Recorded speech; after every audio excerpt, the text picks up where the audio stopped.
Give me fuel, give me fire, give me that on Chinese desire.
Well, the Elite Racing Network is so glad you could join us here tonight because we're about to be turning left and right. We are at the famed Circuit of the Americas Speedway road course, just on the outskirts of Austin, Texas. And as I mentioned before, this is a treat for us all because Rashav, not only will these guys be doing something that they haven't done before, they're doing it in the next generation car, new on this track as well.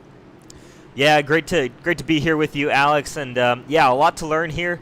Again, another new challenge for these drivers, brand new type of racetrack. Not just, I think this is the first time we visited the Circuit of the Americas, but also in this brand new car, so really complete set of unknowns, and it really started here with this grid here.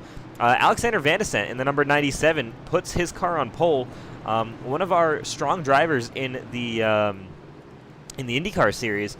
He shows up and puts in a great result here, beats R.C. Anderson to the pole position ahead of David Tooker and Tyler Fode. Look at those top four to really be kind of your main contenders.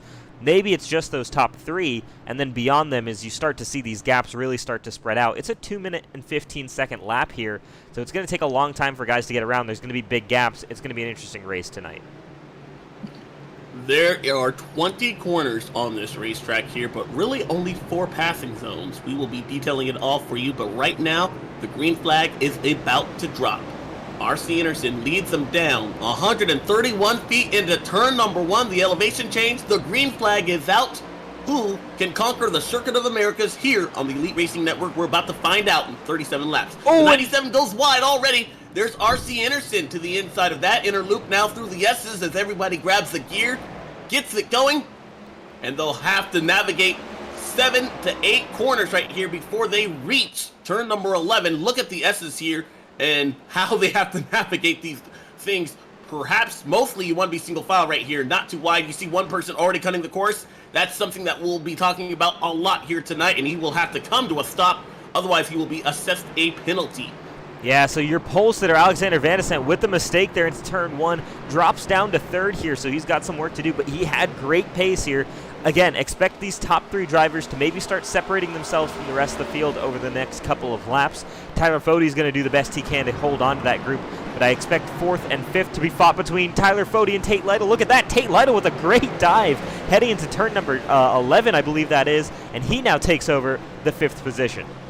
That is the second passing zone of the course right there, and Tate Lytle doing a great job to execute that pass phenomenally, and now he is up to 3rd.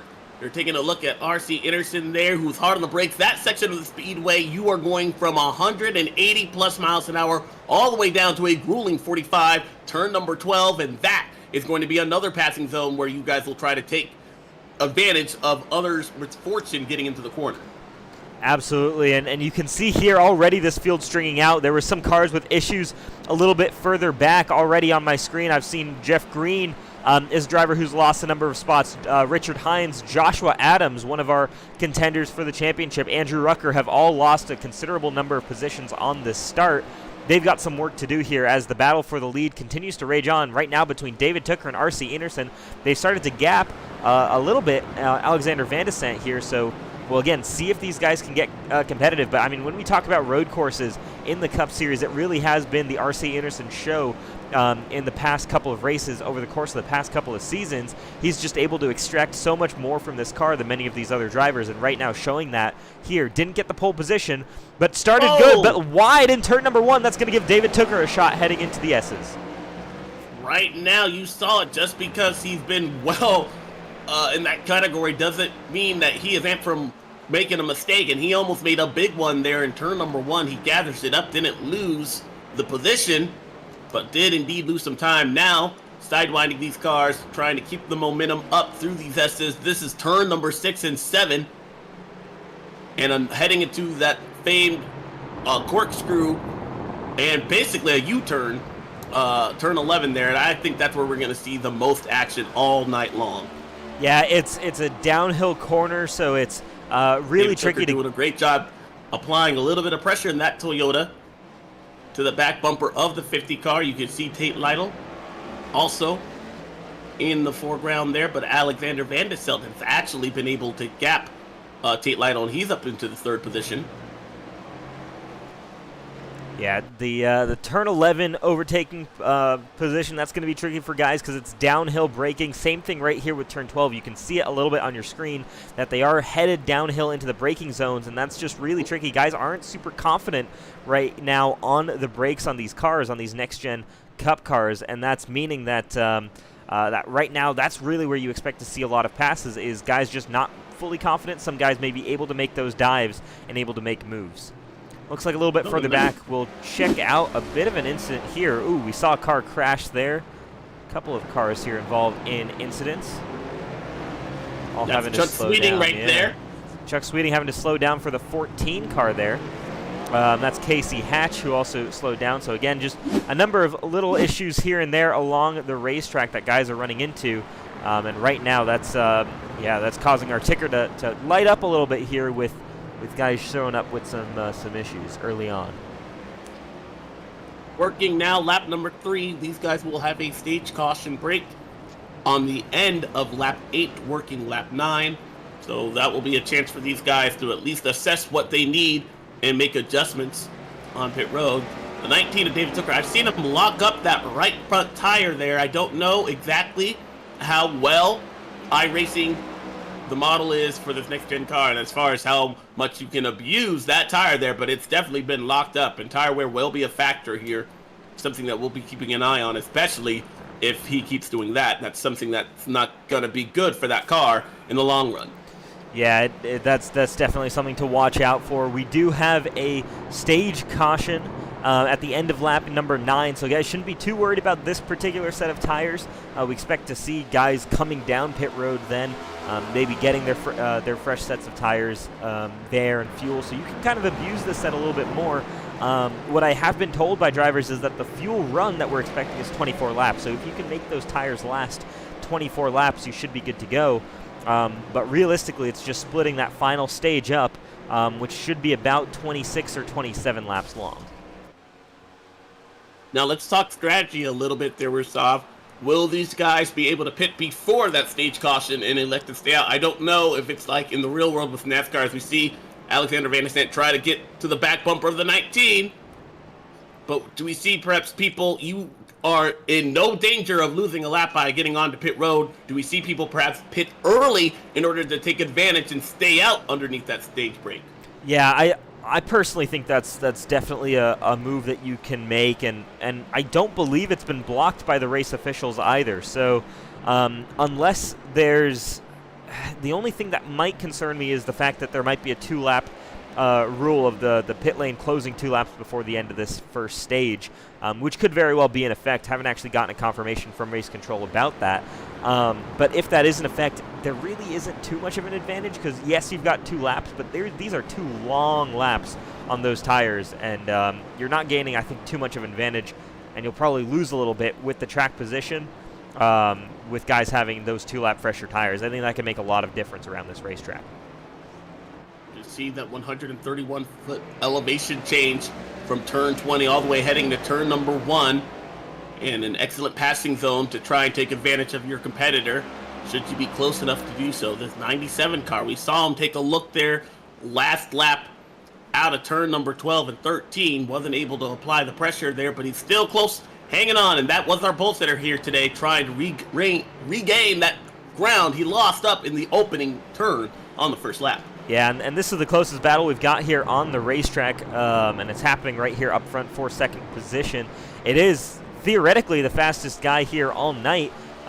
You look at the last laps, actually David Tooker right now is the man, R.C. Anderson, the man with the fastest lap of the race, but Van de Sant was the man who put that car on pole. So Van de Sant has some work to make up positions. He's hung on with David Tooker, equal lap times between the two of them on that last lap. He's got to kind of find some way to get an advantage over David Tooker. And Tooker, another one of those guys that we look at as someone who we expect to see running up front on road courses. So it's not going to be easy here for Alexander Van de Sant. Yeah, he's definitely got his work cut out for him, but a person that he's definitely going to have to try and get to the back bumper is R.C. Anderson, and we know that guy can wheel a car in real life. Very much a factor on any road course that he goes to, so he definitely has his work a little bit cut out for him. But David Tooker, as you had said there, a road course ace, perhaps trying to get Pro Edge Racing their second win in a row here. It could happen tonight if trouble breaks out for R.C. Anderson. Absolutely, yeah. R.C. Anderson, the only driver in this entire field to have driven a modern Cup car on a road course. Of course, Jeff Green, running a little bit further back, has run a former Cup car on road courses back when he was running in the Cup and Busch series in the early 2000s and late 90s. Wow. Talk about those curbs and how everyone's trying to use those to their advantage there. What is the advantage of getting up on the curb there, Rashav? You've driven these race cars before a little bit. Yeah, definitely. I mean, you're obviously shortening the racetrack a little bit in terms of, you know, finding that quicker apex. You're cutting that corner a little bit. But, of course, you see what a lot of guys here like to call turtles. I call them just higher curbs. But either way, basically, those are there to prevent you from really getting too far and cutting the corners a little bit too much. And you can see those little quick spots of yellow on the racetrack. You saw one just briefly there. Much higher, and they will very severely upset the car. There you see one again on your screen that David Tooker and Alexander Van de Sant just went by.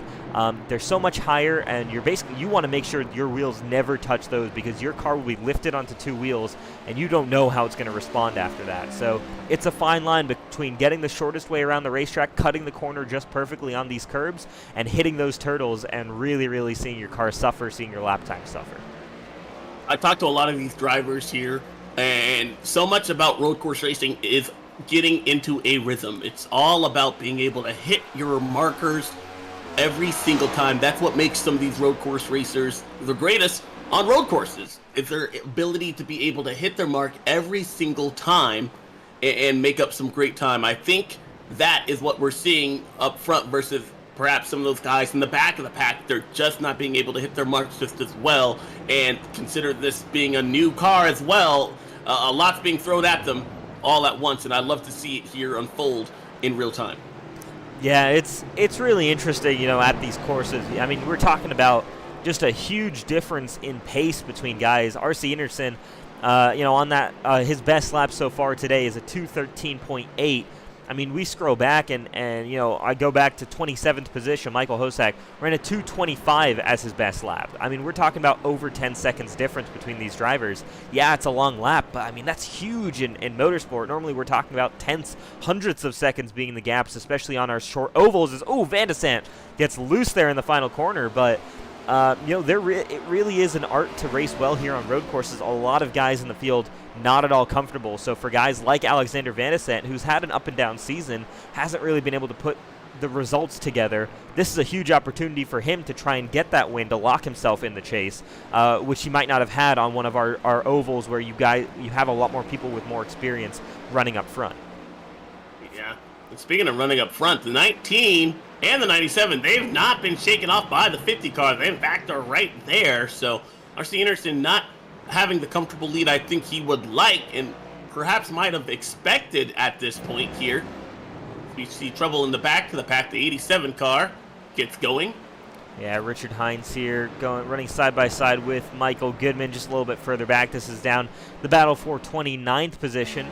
Heading back up. Really, I mean, heading throughout the field, just looking throughout. Tyler Fody right now runs in the 4th position. He's really in absolute no man's land. 3 seconds behind that lead group. 2 seconds ahead of 5th place Tate Lytle.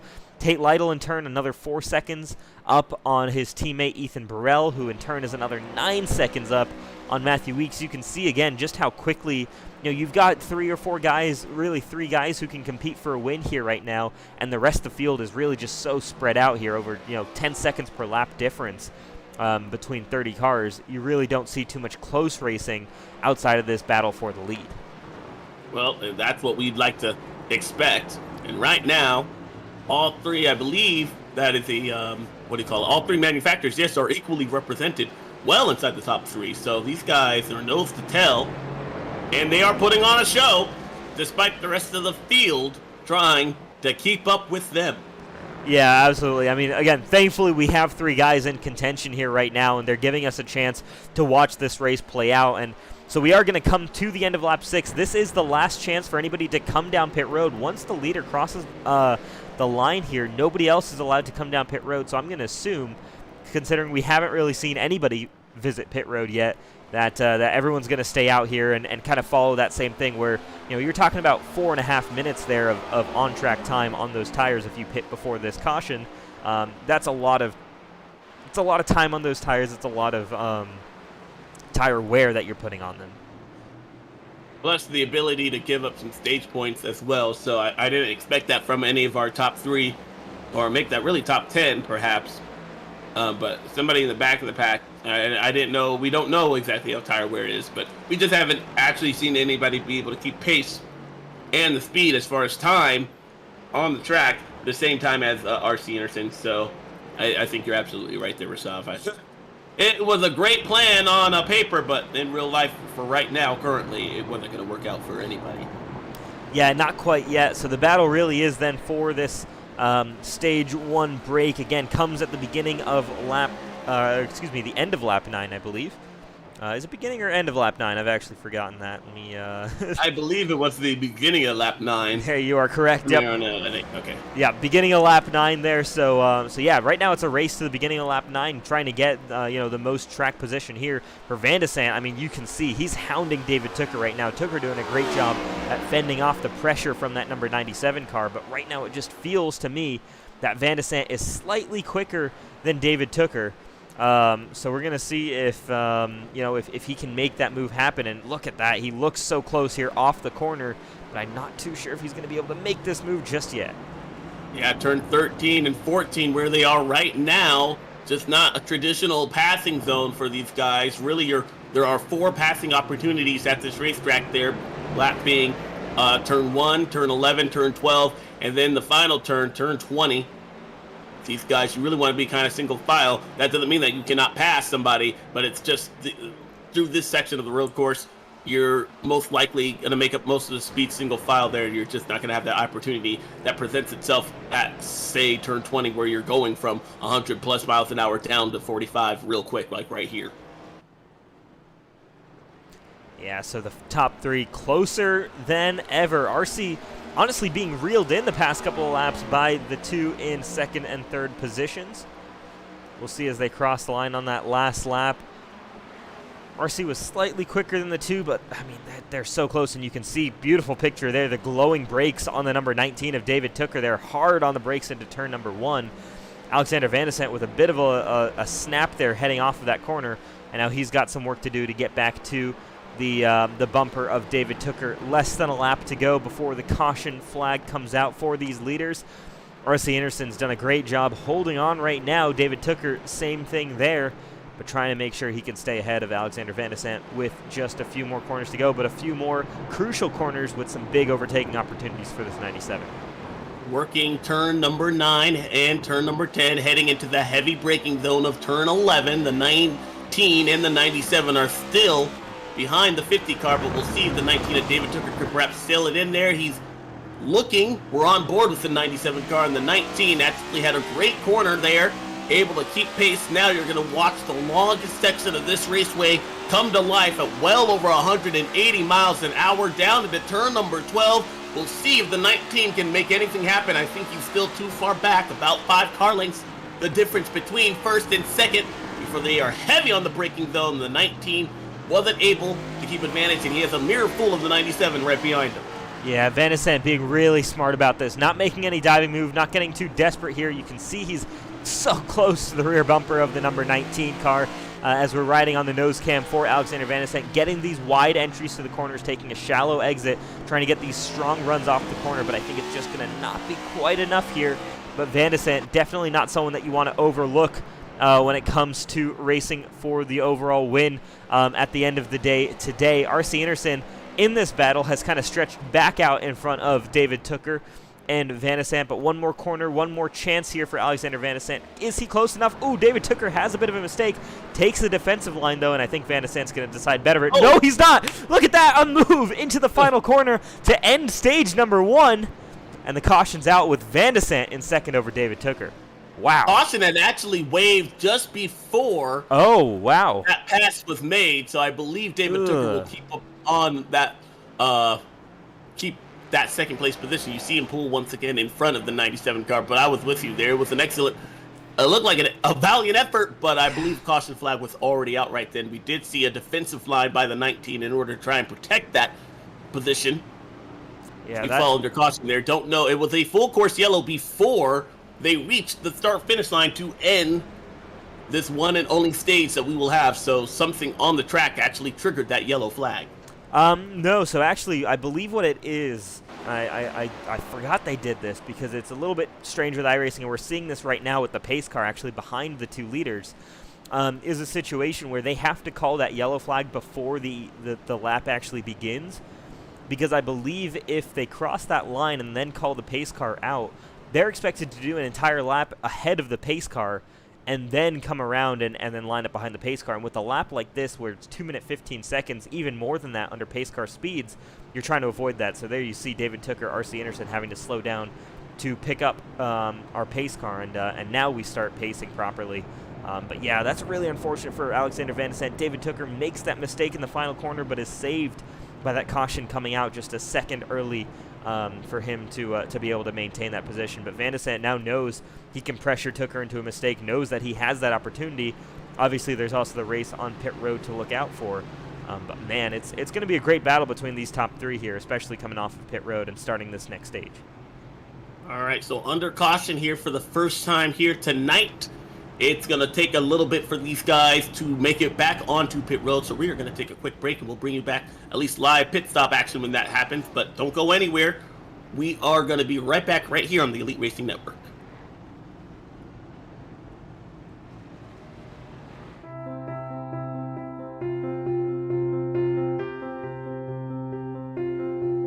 My name is John Cunningham with C2 Freight Resources. We are a Hub Zone certified logistics company here in Houston, Alabama. We've been in business for over 20 years, working with the Department of Defense and the federal government, among many other customers. C2 is committed to truckload shipments along with less than truckload shipments across the United States, Canada, and Mexico. Our high level of service is what keeps our customers coming back year after year. Our industry-leading transportation management software, along with our tracking software, allow our customers to know where their shipments are at any time, any day. In closing, C2 Freight looks forward to earning your trust and business through actions day in and day out. We know if given the opportunity, you'll be pleased with our service and communication.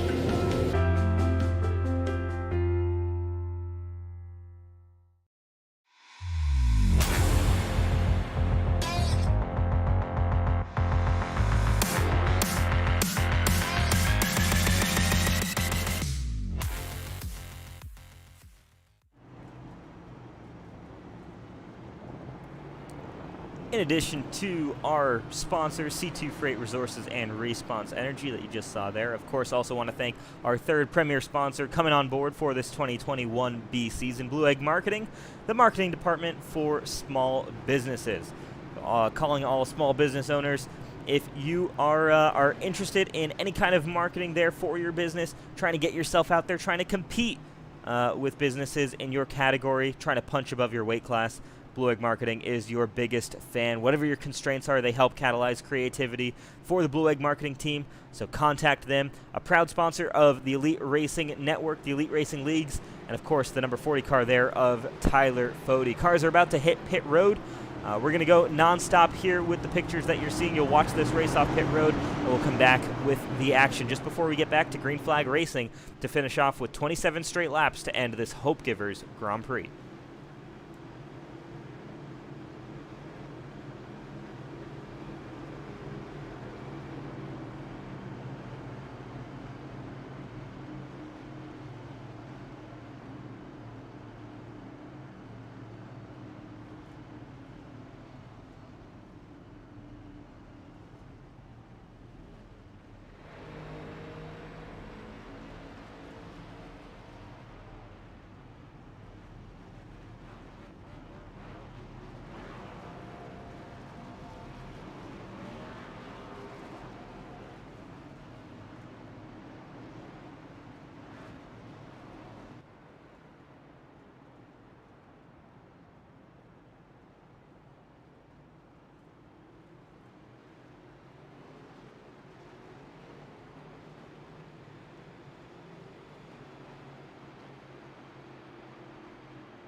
Welcome back to the Elite Racing Network, live from the Circuit of the Americas. Tonight's great race.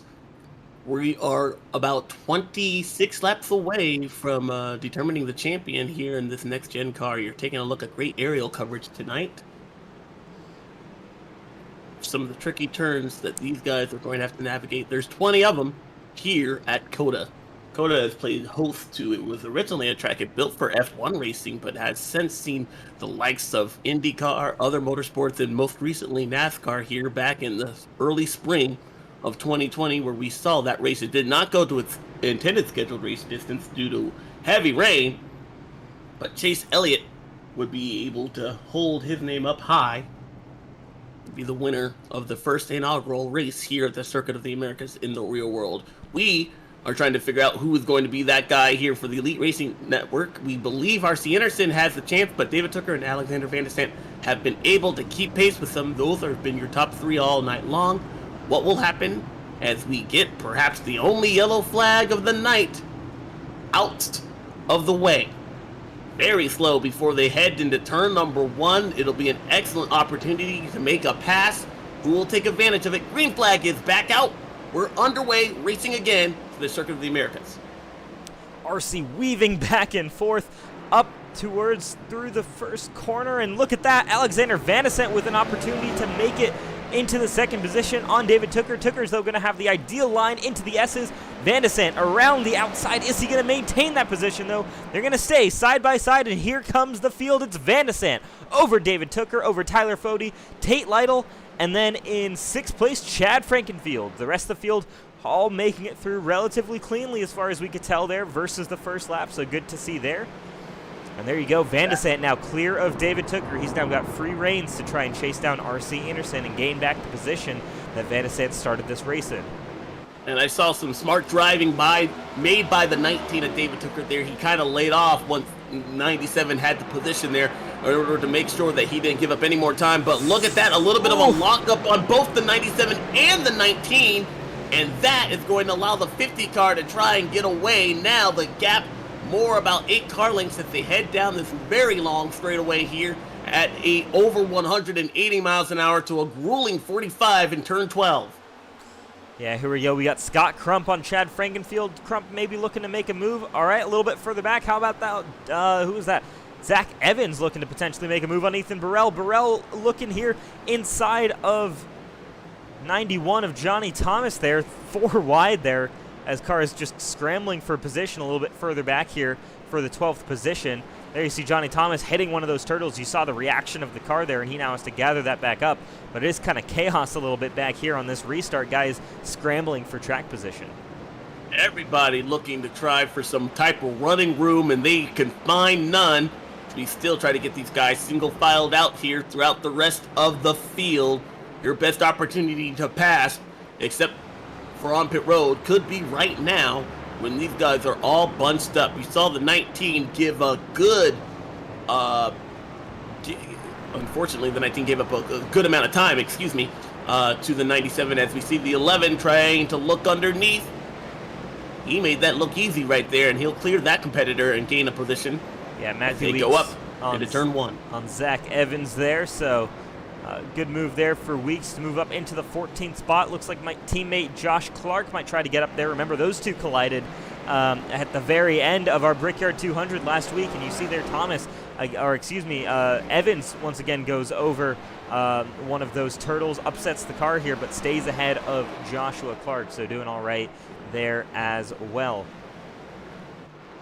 Yes, is here. The 50 has clean racetrack, and this is the biggest lead we've seen all day, but our pole sitter going to give Jason, not trying to get too far behind him. As long as you can see him, that perhaps gives you a chance. And keep in mind, we had mentioned that the fuel window here is about 24 laps. These guys are at 25 laps to go right now. Do we perhaps see anybody pit early? And what do we see on that pit stop there? Will the tires be able to make it the entire way? Does the fuel window and tire window add up the same? Or do we see guys perhaps taking 4 tires and fuel for this pit stop there and try to split the stage evenly? Yeah, see, that's what's really interesting to me right now, and that's something that I'm thinking about because, you know, as a crew chief, one of the options obviously is going in here and splitting the stage in half and taking it maybe 13 laps, or, you know, whatever that is. If it's 14, I can't remember how many laps we had to go when we started this race, but, you know, it is really intriguing because you could either do that or with 24 laps on the fuel tank, you could go all the way to the end, short pit, and maybe try some strategy like that. So there's definitely multiple options, but of course by doing that, you run the risk of having, you know, a shorter pit stop, but you're running on older tires for longer. So, you know, it is interesting, and I'm curious to see how guys play this out. You know, if we see some of the 50-50 strategies, maybe some guys coming down a little bit early and trying to get an undercut. And then finally, of course, guys may be running their tanks dry and then just pitting at the very end and running a short pit strategy. So I think there's 3 valid strategies. We'll see kind of which one ends up playing out to be the best. And they'll all be able to showcase themselves here at the end, because I don't believe we are going to see the yellow flag as R.C. Anderson with a big mistake into turn number 1. He was practically off the course, able to gather it back up, but a big, wide, sweeping entry entering turn number 1, and now can Alex the Hinder Van de Sant capitalize on that mistake made by the 50 car. He hasn't been clean this race, which is somewhat surprising from a man who has tackled this road course or road course racing in real life. Yeah, absolutely. I mean, RC, definitely under some pressure here right now that he's maybe not used to from Alexander Van de Sant. It varies from week to week in terms of the kind of pace weeks. But, the pace, raw pace from R.C. Anderson is exceptional. Sometimes we'll see maybe the consistency won't follow through, and that might be what we're seeing today. But, right now he is matching Van de Sant on pace. That last lap there, Van de Sant put in his best lap of the race and actually closed by over a second. So you're right, that mistake made a big difference, and Van de Sant right now is continuing to close that gap on R.C. Anderson. I think we've got a serious race on up front. But we'll see. I mean, if R.C. Anderson gets more and more comfortable, I think every lap we complete here, R.C. gets more comfortable and potentially is getting better and better and reducing those mistakes. So, it'll be tough. Van de Sant needs to stay close here and hope that he can, force R.C. into another mistake. This is the battle just outside of the top 5, trying to get inside of it. That's Chad Frankenfield right now running along in the 6th position. Right behind last week's winner, Tate Lytle there in the 56 car, who was able to get the win in the Brickyard 200 there after his teammates got into one another and that rolling crash we saw at the start-finish line there.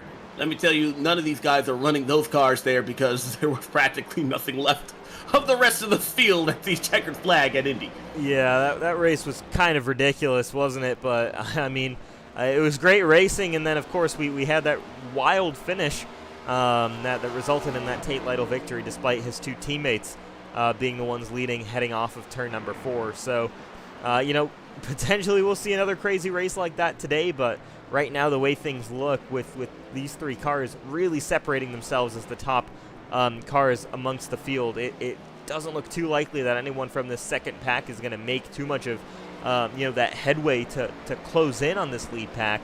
But certainly we're gonna see if they can do anything. If there's maybe a late race caution, Tyler Fode, Tate Lytle, Chad Frankenfield maybe get a shot here. But I mean, just looking at fast laps, I mean, these guys are operating about a second to 2 seconds off the pace of the leaders right now every lap.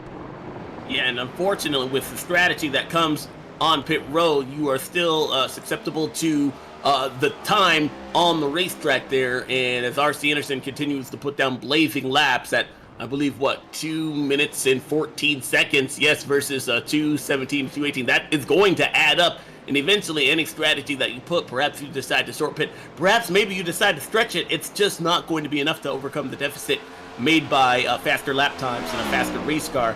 That's what we're seeing out of R.C. Anderson. He's applying the pressure not only to the rest of the field, but to everybody's strategy as far as being able to try and beating him on something entirely different. Yeah, that's the really intriguing part about road course strategy, is how different it is from the oval races that we're used to, because you can genuinely be a 30th place pace car and run faster laps than your leaders if you make the right tire strategy choices. That's not really something that you see here on these road courses because of the huge gaps that we see between guys. As we're watching these guys head around this really, really difficult 4 apex right-hand corner. It is such a huge gap, and if someone in 30th position right now puts on fresh tires, they're not about to make up that 10-second deficit to these leaders. So it is really intriguing. You can't rely on strategy at a road course to really set you up like you maybe can at an oval. You're really having to focus on just that raw pace and getting things rolling and just running the best possible race you can on the racetrack, not trying to depend on pit road to get you the track position. Right now, Alexander Van de Sant doing a great job trying to close in. And just in his rearview mirror is the 19 of David Tooker. These guys have been pretty much the class of the field all race long. And you can see the difference they have, those 3 versus the next competitor in long in 4th. And that's Tyler Fode in the 40 car. Not having a bad run, but you could just see how much stronger those 3 cars are in front of him, and he's just not being able to keep pace at all. Yeah, it's really just, you've got a number of different leagues here. I think realistically, I mean, just inside the top 10, you could argue there's 3 different classes of drivers. You've got the top 3, then you've got Fody, Lytle, and Frankenfield, I think, in the next group, and then Scott Crump onwards. Here we go. Van de Sant with a move, looking to the outside on the 50 car of R.C. Anderson. He's not going to maybe get the run off the corner, but Van de Sant is very much there and looking to make a move for the lead of this race. Oh, he definitely let Anderson know that he was there, and he is coming. Right now, the 97 car, he'll take a look almost to the inside. He's not close enough yet, but here, it's the great braking zone. I believe the best passing zone to make and take advantage of your competitor there is turn 12. The 97 wasn't able to capitalize right here, but now, you had mentioned the lap before, these series of 4 right-hand turns right here coming up, and now suddenly it is a all-party affair up front. The 19 of David Tooker also into the mix.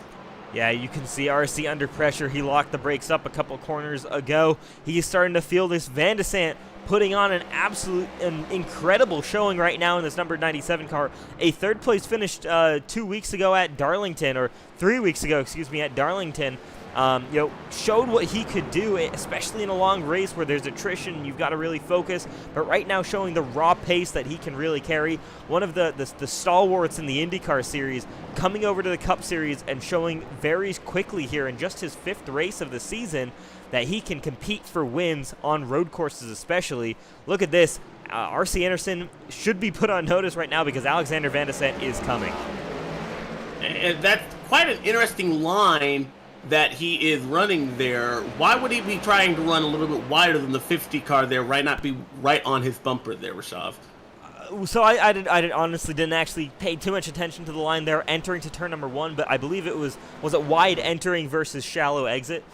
Yeah. Okay, so the biggest thing with that is you're sacrificing a little bit there in terms of your mid-corner speed with that. You're ultimately, I think, slowing the car down a little bit more, but by taking a shallow exit, you're actually pointing your car in a straight line a little bit quicker than the guy in front of you. So you're tightening up the corner, but you're giving yourself a much straighter shot off of that corner. We might see that here again, and I think we will.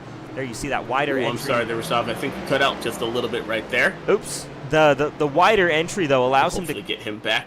But right now, you're taking a look at R.C. Anderson continuing to lead in front of the 97 as we see David Tooker fall a little bit back right there.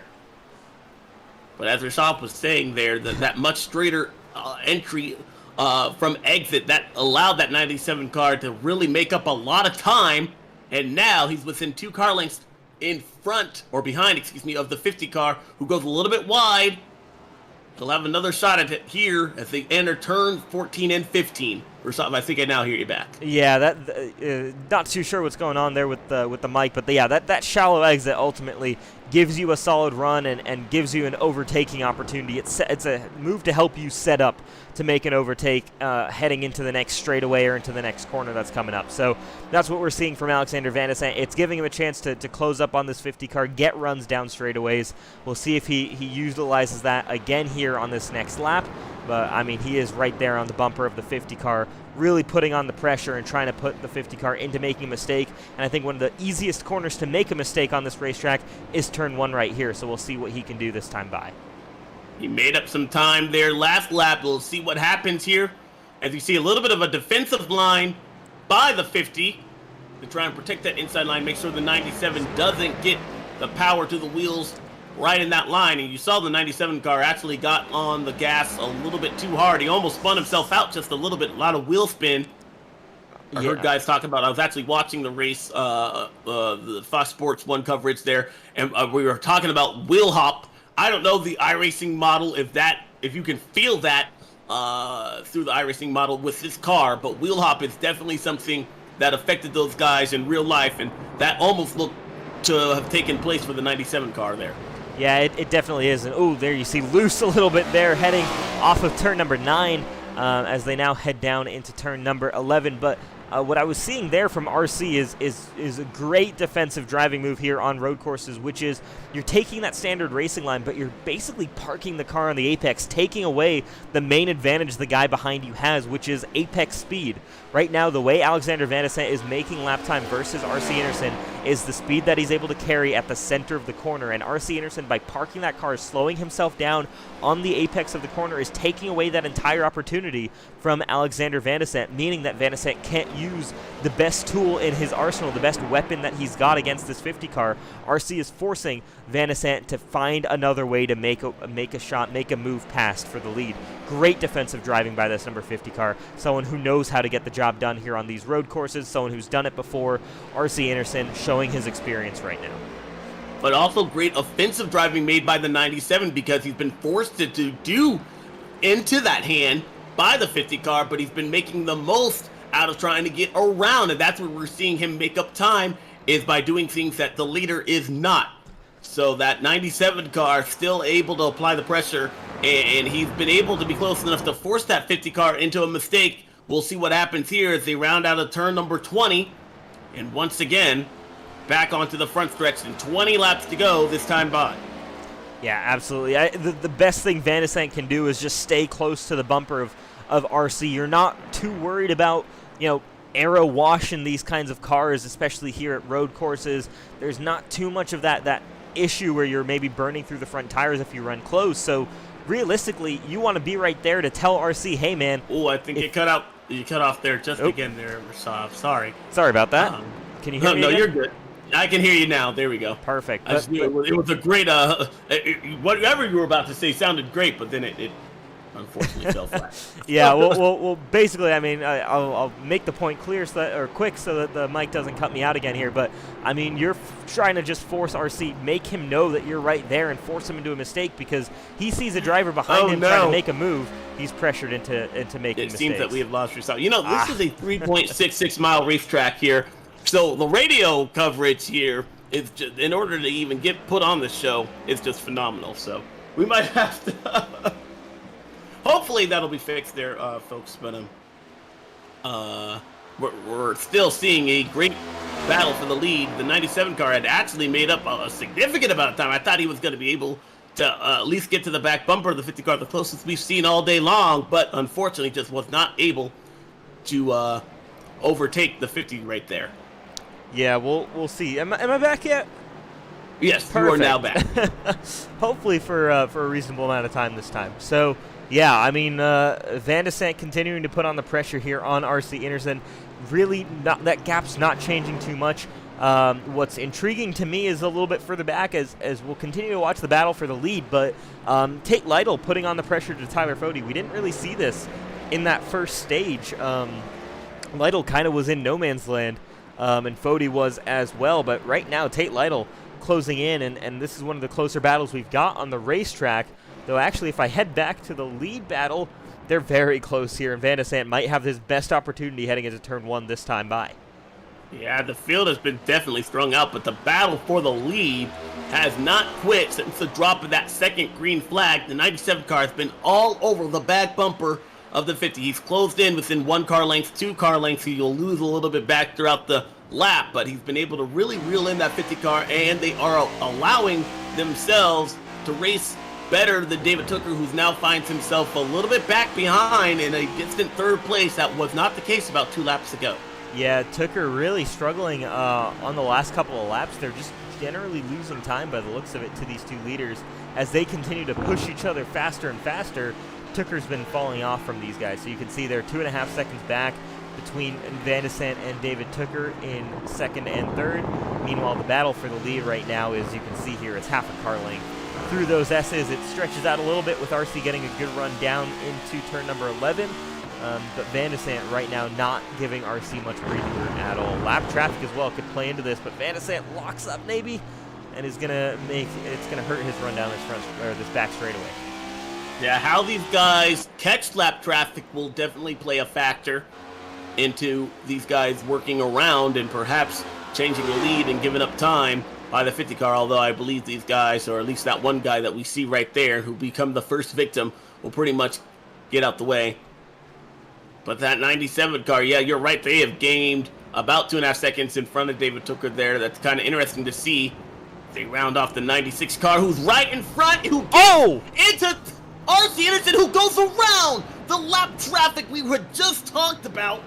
Wouldn't be a problem. It turns out it is Alexander Van de Sant gets through it okay. RC Anderson does not. Wow, what was that? So Mark Rebelas, the lapped car involved in that. So let's take a look at this again here on the replay. RC coming down through into this corner. We'll see him. Oh, he hit the curb. The 96 hit the curb right there and checked up right in front of RC Anderson, who is immediately on the gas to do a full 360. Doesn't lose a lot of time, but there is some damage to the back end of that 50 car, and Alexander Van de Sant, I believe, popped him pretty hard. Yeah, so there's Rebelas, there's RC Anderson, and then he just gets that hit from the back by Van de Sant, who just, I mean, you've got 3 cars having to check up all at once for that lapped car. Man, that's so unfortunate there. RC Anderson loses so much time there. Potential damage we see on the front of that car. I don't know if he has to come down pit road here. He stays out on the racetrack this time by, but man, oh man, he's got some work to do. For Van de Sant, obviously, that releases him up front, but I think we were just robbed of a great possible battle there by that number 96 car. Just making that mistake right in front of these 2 leaders fighting it out. And I just had mentioned how lap traffic, I didn't expect that to be a factor not more than 30 seconds before that incident took place. So you have to be on your P's and Q's. You have to be on your P's and Q's no matter what here on this road course. I don't believe there's any other track on the circuit that is more grueling than Circuit of the Americas. You have 20 turns. That's 20 chances to make a mistake. And you have to be on it at all times. Yeah, you really do. And for Van de Sant, obviously, unfortunate there for that to be the way that battle ended, at least for right now. But obviously, for his sake, he's now got clear road as Fody. Tyler Fody gets around right in the back of that shot that we just took. Right there, I believe he is going to get a pop, perhaps for the 56 car. Let's take a look. Tate Lytle locks it up, and I think it is just that. Yeah, a little bit of a bump from Tate Lytle. Fody, and they all have to check up there as well. There's some damage on the 56 and the 15 as well, who had just nowhere to go once he came to a stop in the middle of the racing line. Here's the bumper of Tyler Fody. We'll get a chance here to see if there was contact with Tate Lytle, and that looks definitely like there was. Yep. Just a little bit. Enough to send him not fully around, but enough to gain a position there, and you have to wonder if the 40 car, will he remember that? Coming to the checkered flag if he gets back up to him. Let's check back in with RC Anderson there. He had lost time, but right now he's not that far ahead, although he has lost his hood, and that to me will tell me that the car will not drive the same, because we saw that be a problem last time with Tyler Fody in the 40 car before he was able to fix it at Darlington. Don't know of how well aerodynamically that car will do, but he's been able to minimize the bleeding for now. He really has. I mean, on that last lap, RC Anderson was still the fastest man on the racetrack, so I think there's a little bit of anger maybe here with RC in terms of the way he's driving now, so that could add to his lap time. Let's see how he's able to close in on David Tooker and if he's able to get back to Alexander Van de Sant. Obviously, that move that Van de Sant made and that whole incident wasn't, I wouldn't have put that on Van de Sant, and I'm hoping RC doesn't see that as Van de Sant spinning him out. No.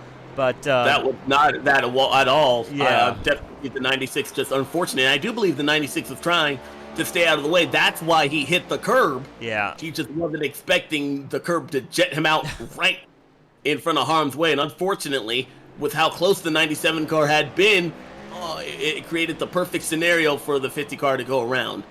Yeah, it did. So for RC Anderson, expect him. I think he's still very much a contender here in this race.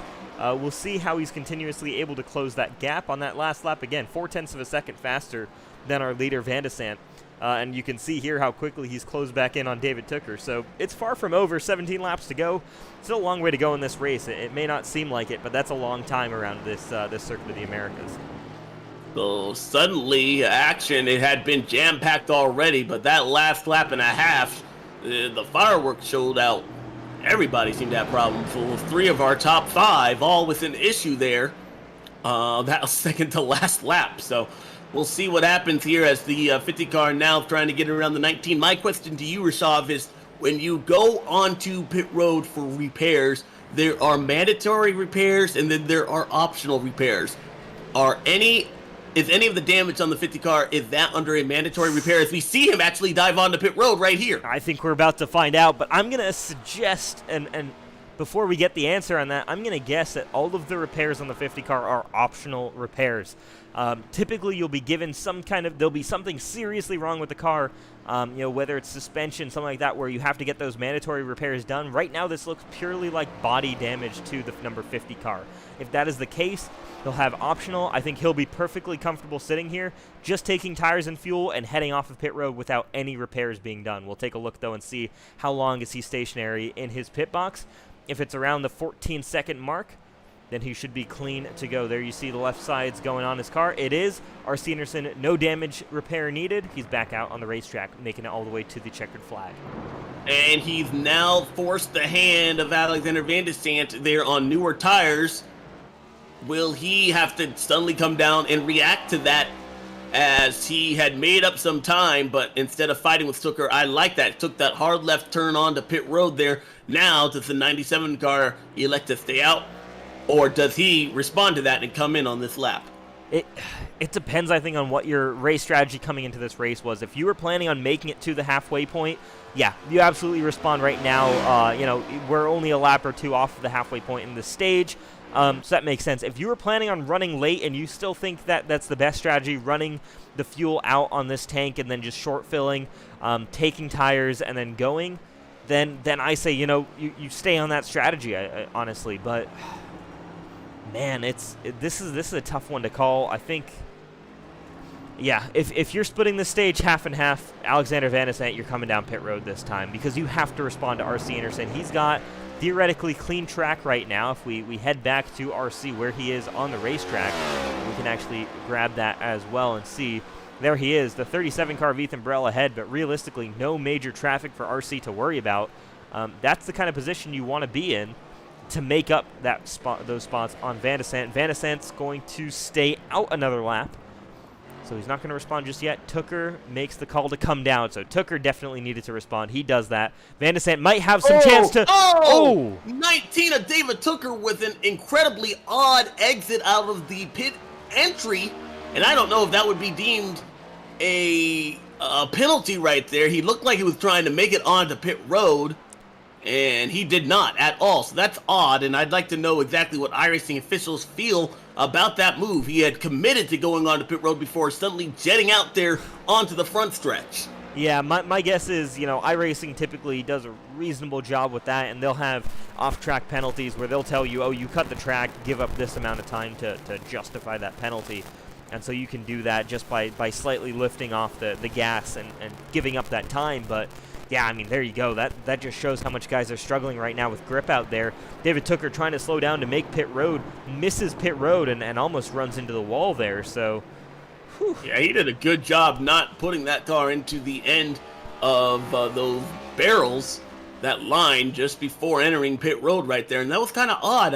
Maybe he had just had too much speed and then suddenly decided to abort that and go back out on the racetrack there. Don't know. We haven't seen necessarily that time penalty if that was added to him. He may have given up some time in the S's, but definitely odd for David Tooker, and a mistake made by him that's not going to help him get up front where Van de Sant is running. Yeah, definitely not going to help, and it's especially not going to help him fend off R.C. Anderson. Anderson right now on the last lap obviously was a little bit tricky to tell because he came down pit road, so we'll get a clearer indication this time around in terms of his pace compared to David Tooker. But Tooker ran almost a second slower than Van de Sant that last lap around. I'd imagine he's probably around a second and a half slower than R.C. Anderson. So that really doesn't help him, and with how close R.C. was, expect that 50 car to be in second place when pit cycle is complete. The real question mark then is, where is R.C. in relationship to Alexander Van de Sant? And does Van de Sant come down pit road this time? Yes, he does, or he will attempt to. He does make it cleanly down into pit road. Ooh, So the right 5 there, car he gets, very slow on pit road, on pit entry there. that was Alec Bell Vance he had to avoid, and hopefully not a speeding penalty made by the 97. The 19 will now inherit the lead, but the 97 car, 2 laps older tires than what RC Anderson has been able to use already after completing service on that 50 car. He gets into his pit box okay, and service is going to begin. Or does he... I was wondering if anybody just decides to take fuel only. I would imagine you're wearing the tires enough around here where fuel only is maybe not ideal. But here we go. Van de Sant coming off of pit road. It will be RC Anderson over Alexander Van de Sant. Wow. So just that difference right there. It's not by much, but it is enough. But we're going to see exactly how well 2 lap fresher tires might be able to pay off there toward the end of this one. The 97 car might have a little bit of something in the tank versus what the 50 car. But now, talk about the story of redemption after being collected with an incident and a lap car. The 50 car, if everything works out in his favor, should be able to cycle back to the lead in front of the 97 car. A great move made by the 50 car to react to what happened on the track and to force his competitors to react to what that move was later on. I think all around, good driving and a good headspace by the 50 car. Yeah, excellent move by RC Anderson. Great thinking right there. And honestly, great driving on the racetrack. That lap that he posted just after coming off of pit road was a 2-minute 12.64. His fastest lap of the race. It wasn't officially counted. He might have cut the track a little bit somewhere, but it was enough to give him that advantage that he needed to make it past Alexander Van de Sant, get that track position. And man, oh man, what a job well done by RC Anderson. Put down that huge lap time, got the undercut, and right now he's in position to take back over the lead of this race. The question is, like you said, can Van de Sant overcome that 2-second gap that exists right now and begin challenging the 50 again with 14 to go in this race? And something just to describe to you guys at home what the pace of this race is. These guys were able to complete 4 tire pit stops, add fuel, and still come out inside the top 10. That's how spread out this field is right now. Yeah, it's really crazy and impressive. And here we go, David Tooker on pit road. Same with Chad Frankenfield, Tyler Fody as well. So everyone making that call to come down pit road, running this half-and-half strategy, which I think makes probably the most sense. You're running on fresh tires for the longest amount of time. That just seems to help you the most, and you're not overfilling your car too much. So RC Anderson, of course, takes back over. Alexander Van de Sant will take back over easily over David Tooker, and I think it's going to be a huge gap between those two. And Tooker's not even in the question for this lead anymore. And that is unfortunate due to that mistake. He'd already been losing time already to these guys there before that incident took place. And so that slower pit stop is not going to help him out as well as he now rejoins the track up into the 3rd position, but well behind the battle for the lead, which is actually heating up. The 97 car is now on the back bumper of the 50. Yeah, this gap's closed up really quickly here, and that's been the pace advantage of just those 2-lap fresher tires by Van de Sant, and it could be all over here heading into turn number 11. So very quickly, he's closed in that 2-second gap. Can Van de Sant make the move for the lead? He's going to take the wide line, take that shallow exit, try and get the run down this back straightaway. RC tries parking it on the apex. Van de Sant smart this time, though. Here we go, side by side, down the straightaway into turn number 12.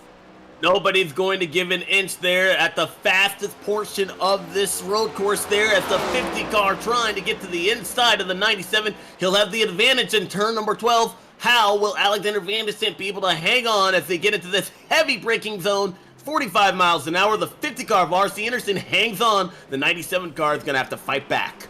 Man, I loved that move in turn 11 by Alexander Van de Sant. You saw him setting it up for that. To make that wide entry work and the shallow exit work, you've got to be on the apex. You've got to take the shortest route to get onto the straightaway. RC knew exactly what he was doing, parked it on the apex, but Van de Sant said, no way, sir, I'm going around the outside, making this work, and he went side by side down that straightaway. It didn't culminate in the pass that he needed, but great offensive driving by Van de Sant, great defensive driving by RC Anderson. These two are showing why they are dominating the field here today. Incredible racing from both of them. And while the 50 car might be on a two lap older tires versus the 97 car, when that accident took place, he was still faster than the 97 car with that damage on. So don't rule out what the 97 or what the 50 car can do, as the 97 car is still trying to take a look to the outside in turn 1. He's up on the curbing trying to cross him over right there. It just didn't work out for him. Oh, yeah, here we go. He's going to try that outside move. He's there on the quarter panel of the 50. Going to force the 50 to go side by side through the S's. Here we go. Van de Sant loses it. He's going to lose a ton of time here onto the gravel. Has to cut the course. And he's going to be assessed a penalty because of that, I believe. And that could spell disaster there. He's going to have to definitely give up time. He definitely cut the course there, entering the S's, turns 5 and 6. Did he give up too much? Yeah, there's still so much of this race to go. There's a long way to go. He was pushing it, man, and I'd love to see that. Van de Sant really trying to go for it, trying to grab his first win, in the Elite Cup Series or in any of the stock car series, I believe. I'm actually not sure if he has an Xfinity win. He might. But, man, great defensive driving by RC again. Running side by side, you can't run side by side in the S's, especially not in these cars. That's kind of the byproduct of what you expect. The real question is does Van de Sant still have that tire advantage? There's a crashed car down at the end of the front straightaway who's now off the racetrack. I believe that was our Daytona 500 winner, Johnny Thomas, who was sitting off the racetrack. And here he is. Let's take a look and see what happened. This is in front of the leaders by about half this back straightaway. Looks like the car just has no brakes. He enters full just brake failure. Oof. Nothing on the brakes there for Johnny Thomas. Heavy hit. Yeah, very heavy, and it's game over. Day ended for that number 91, your Daytona 500 champion. Can we go back to that that section of the speedway where the 97 actually went off course there? I don't know exactly how quickly we can get to a replay, but I just wanted to see exactly what was it. He's still definitely there with the a chance. He's not giving up on the 50, but I'd like to see that perhaps again. The overtake? Yeah, where he went off. Let's see. All right, let's take a look.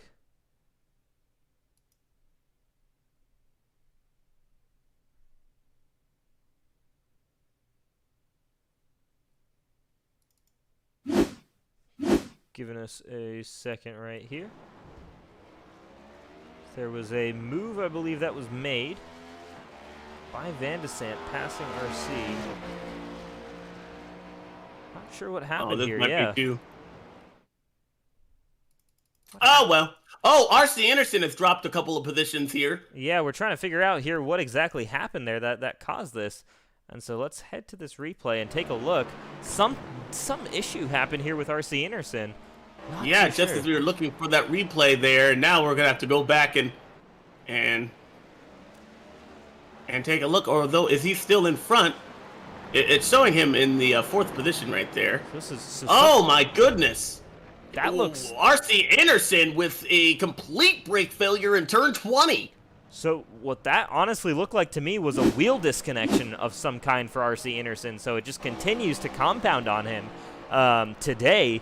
Just nothing there from that 50 car, and I'd love to figure out exactly what the reasoning was. But of course, that car, there's no front end left on that thing. Of course, that hard hit in turn number 20, but so unfortunate for him. Wow, there's drama everywhere on every lap. That is unfortunate there, and you're right. That had every look of perhaps a wheel disconnect. Man, that's not the first time we've seen our leader go straight into the wall there. We'll bring up 2017 at the Roval with Brad Kozlowski and a few others impacting the Tums Heartburn turn.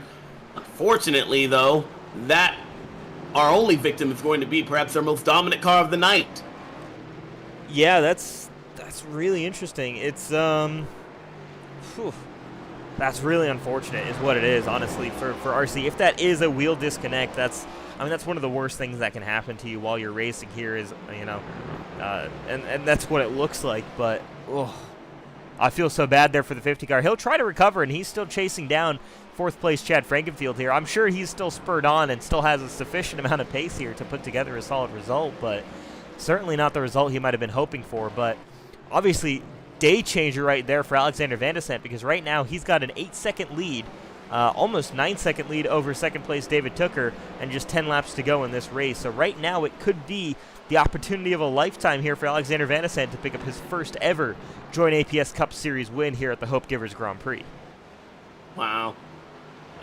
What a way to get it done there, too. He's definitely been perhaps the most consistent. He goes a little bit wide there on the curb, but has just really driven a quite flawless race so far and been able to react to everything that's been thrown at him. You see a little bit of lap traffic around him now, and with the pace that he is setting, that will not die out toward the end of this race. You expect to see perhaps more lap traffic, and could that play a factor? Yeah, it definitely could. I mean, with an 8-second gap to Tooker, I'd imagine he should be able to manage that reasonably. There you see that gap, what it looks like with Tooker just now running down the back straightaway, so about half this back straightaway difference. Yeah, I mean, if Tooker's able to put in some great lap times here, he can make something work, and he did put in a great lap last time around, but, overall pace has looked generally better for Van de Sande, so we'll see as the race plays out, but I wouldn't be holding my breath if I'm a David Tooker fan. Right now, it certainly looks like it's Alexander Van de Sande's race to lose, barring any unforeseen circumstances. So, let's talk about some of the driving storylines we've had here tonight. Most notably being the 50 car of R.C. Anderson. He's been able to put down the fastest lap of the race, but unfortunately, a couple of issues there plaguing the 50 car tonight. The first being a lap car, the 96 getting in front of him. He goes around, lost his hood, but did not lose the drive, able to get onto pit road before his competitors, and drove himself back up to the point. Unfortunately, it would come for naught, as he would find turn 20 to be his demise, as he goes screeching into the inside barrier right there, and that is where you see the most of the damage on the 50 car is as a result of that move. Don't know exactly what happened. We suspect it to be a wheel disconnect, but whatever it was has certainly placed him now down to a 5th place position there, trying to hang on desperately for a top 5 toward the end of this one. Yeah, and I mean, let's take a look at the guy he's chasing down, Chad Frankenfield, who's been on a bit of a recovery run of his own, qualified in the 24th position, raced his way up into 4th. So Chad's had a great day, quietly good day. I think he quickly moved his way up the order in the first stage and has kind of stationed himself around the 4th or 5th position here, behind Tate Lytle, but here you can see him fighting with R.C. Anderson and Tyler Fode for this 4th spot. Chad Frankenfield, quietly good day. He needs this. He's had a lot of bad luck and a lot of things not really go his way recently in the Cup Series. We've seen this 15 car not make it to the end of races a number of times so far this season. So if he's able to pull this off and grab a 4th place, that'll be a great thing to start building momentum for him. Tyler Fode, of course, we saw him get spun around there by the 56 of Tate Lytle heading through this corner right here. He's chasing down RC and Chad, trying to get some of those points back. Of course, he has a win on the season at the Southern 500 earlier this year. But of course, he'd like to maintain a points lead if he can and try and build up a points lead to get that regular season championship, get some more chase points. A couple of other Pro Edge Racing cars inside the top 10 having some good days. Ethan Burrell running along in the 7th position there, kind of humming along there. Not too much any action around him, but for right now, what we've been able to see so far, that is perhaps a very good thing.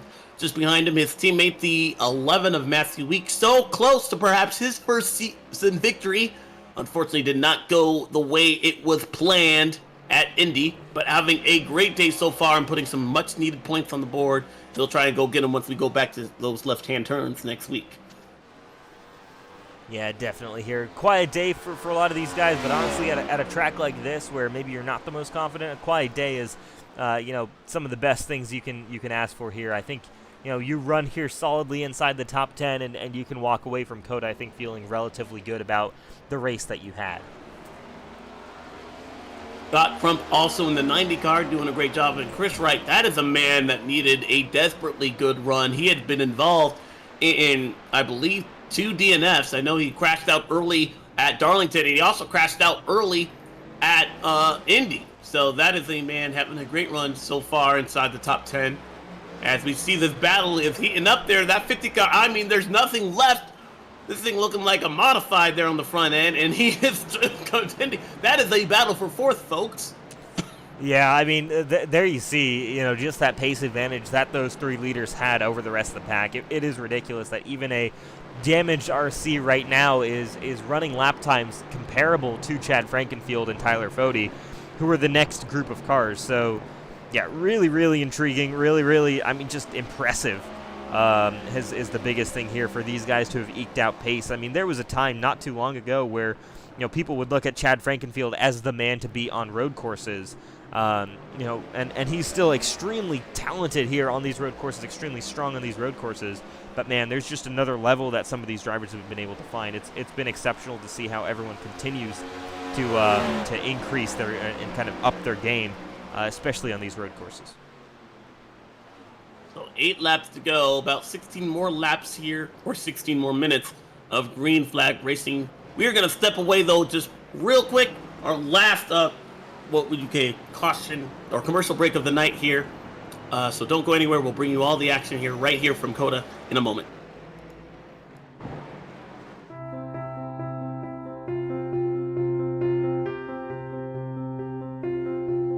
My name is John Cunningham with C2 Freight Resources. We are a Hub Zone certified logistics company here in Houston, Alabama.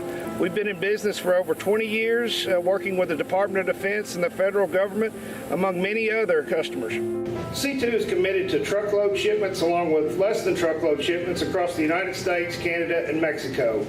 Our high level of service is what keeps our customers coming back year after year. Our industry-leading transportation management software, along with our tracking software, allow our customers to know where their shipments are at any time, any day. In closing, C2 Freight looks forward to earning your trust and business through actions day in and day out. We know if given the opportunity, you'll be pleased with our service and communication.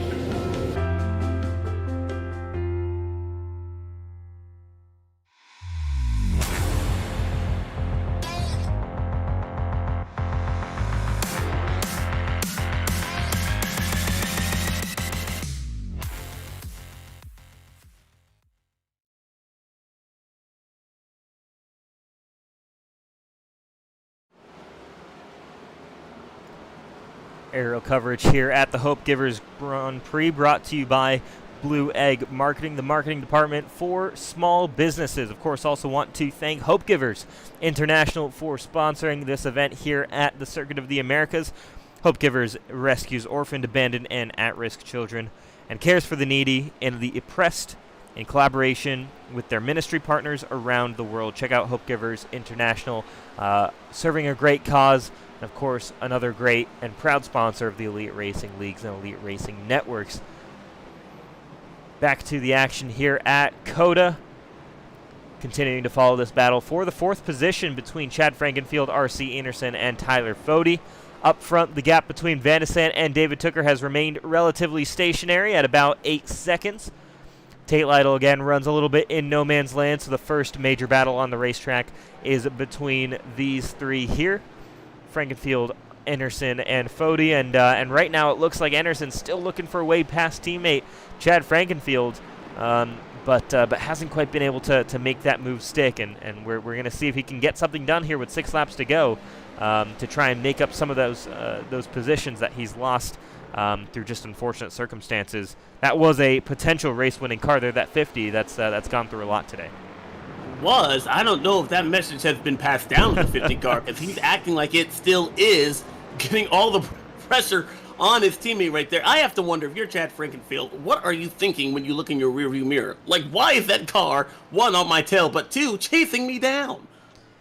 Yeah, I mean, it's incredible just the way that, RC's been able to maintain this pace and stay this quick despite all of that damage that we're seeing on this car. But yeah, I mean, you're any one of these other drivers really in this field, and you're seeing RC do this, and you're seeing what Alex Van de Sant and David Tooker are doing at the front of the field, and you have to go back and think, man, I mean, how do I get better? How do I match these guys on these road courses? Because it's just incredible what they're able to pull off. Yeah, and something more noting is the fact that the 50 car RC Anderson, he is on the oldest tires out of this front 5, so all these guys pitted about halfway. Tooker, Frankenfield, and Fody all pitted, splitting this stage in half on lap 13. So the fact that the 50 car, he's taking a look to the inside and he wants that position, the great passing zone of turn 11, he'll take it away from his teammate, the 15, and move RC Anderson up to 4th. There is no quit in that 50 car. Yeah, there really is an incredible driving from him past his teammate, Chad Frankenfield. We'll see if he's able to defend. Frankenfield's going to look for a move to the inside here at 12. It's not over between these two. RC locks up just a little bit. Frankenfield locks up. He might overshoot the corner. Does he make it? He doesn't. And that should give RC the position back potentially here. Frankenfield with the inside line. RC with the outside, but now it's going to switch to the inside. They're not willing to give up any inch of track position here. RC now with the preferred line. Question is, can he make it stick this time through? Looks like he can. And does that now sacrifice Chad Frankenfield's line, and doesn't that make him susceptible to Tyler Fody here through the next couple of corners? I think the advantage, though, for the 15 of Chad Frankenfield and that we saw on that long straightaway was the fact that aerodynamically his car was able to cut through the air much better than what we're seeing out of the 50 car. That is why he was able to try and mount a challenge. Now, right now, we're seeing that raw pace show up for that 50. He's been able to put a little bit of distance in front of that 15, but I don't think he'll be able to scoot away as easily as perhaps earlier, because that car, we don't talk about aerodynamics as much, but especially on that section of the raceways, we get the 5 to go signal from iRacing officials. That is going to be a factor for the 15 and the 40 and an advantage to those guys behind him versus the 50. Oh, a little bit of a crossover move and almost around with the 15 car. He gathers it up. Great pace, though. Great racing out of everybody inside the top 5 right now. Alexander Van de Sand still continuing to lead, up 8 seconds in front of David Tooker, who, despite having some issues there, has been able to pull off nicely a second place, and that will be his highest finishing position of the year. A great run for that Pro Edge Racing team. Yeah, you look at the top 2, and both of them, looking to make some big strides. Alexander Van de Sand was just on the edge of the chase grid. I don't think Tooker was anywhere close. He's had a rough start to the season, hasn't he? Yeah, he really has. So the fact that these guys are going to come away with perhaps podiums here tonight, that could be big, just for both their confidence and heading into the season. The momentum, the tide, very much needing to turn for those teams. Yeah, David Tooker just one finish inside the top 19 so far this season. It's been 2 finishes outside of the top 35. So yeah, far from the great start to the season for David Tooker. But here we go. Tyler Fody now wants to get by Chad Frankenfield. He's seen that RC Anderson can do it. Frankenfield maybe with some more wear on those tires, and Fody is very, very hungry in that number 40 car. Yeah, that 15 car looking to not handle as well as it was. And you see the 40 car trying to set him up. Crucial set of corners here before they get to turn 20. There's turn 18 as the lap car goes around there. They're going to be able to set it up and go a little bit wide. This corner is great. Turn 19 there before they get to turn 20.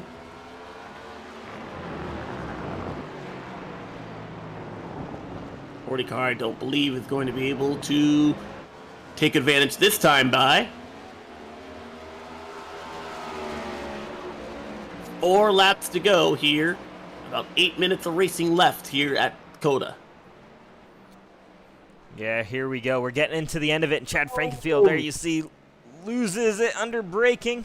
That's going to give Tyler Fody easily the chance to make it by, and Frankenfield, I think, just doesn't have much more left in those tires. Spent a lot of laps defending from RC Anderson, and Fody, I think, maybe used up the tires just a little bit too much there, and is going to fall back to 6. Should be comfortable, though, extremely comfortable here as Ethan Burrell 36 seconds back. It really is, a tale of, a number of different groups here. The top 6 here almost in their own class compared to everybody else, and even then within the top 6, you've really got Van de Sand, Tooker, RC. We're in a completely separate class to Lytle, Fody, and Frankenfield. Yeah, I cannot, though, give up. Despite the issues made by RC Anderson, for him to be able to drive away in a damaged race car as the 15, not going to give up there. He goes shallow, entering the corner there. He's going to give up a ton of exit speed, but will it be enough to trade off and get away from the 40 car? I don't believe so. You see the 40 car easily able to defend that and actually get around them down this back straightaway. Yeah, that's. I mean, you're killing your exit speed there, and at a long straightaway like that. I mean, I think he had to go for the move. Obviously, that might have been one of his last shots to get it. Bit of a dive bomb, but if you're Chad Frankenfield, you're trying to get the track position back there, trying to get by Tyler Fode. That was one of the better shots he had there. Unfortunately, didn't really quite work out for him. You saw the brake rollers there glowing on the 40 car. These guys, this is perhaps the worst these cars will run all night long. Right now, they've been under some heavy braking power throughout the rest of the race, and so now they just have to navigate just 3 more laps here, the Circuit of the Americas. How great. Oh, as we get a bump. Ooh. The 15 to the back bumper of the 40. He hangs on, but push coming to shove in that corner. Wow, so there we go. Again, this racing, I mean, certainly no love lost between these two. They've duked it out before on the racetrack before, but wow, they are absolutely going at it right now here to finish off this race, fighting it out for this 5th position. It is still advantage Tyler Fode, though, but man, there's some serious aggression between these two, and it's given us some great racing here in the final stages of this race. You saw a little bit of damage on the back bumper of the 40 car. He popped him pretty good in that section of the road course. But I think the 15, whatever speed he had has actually kind of gone out of that car there, because both the 40 and the 50 have been able to get by him, and he's not been able to get back since.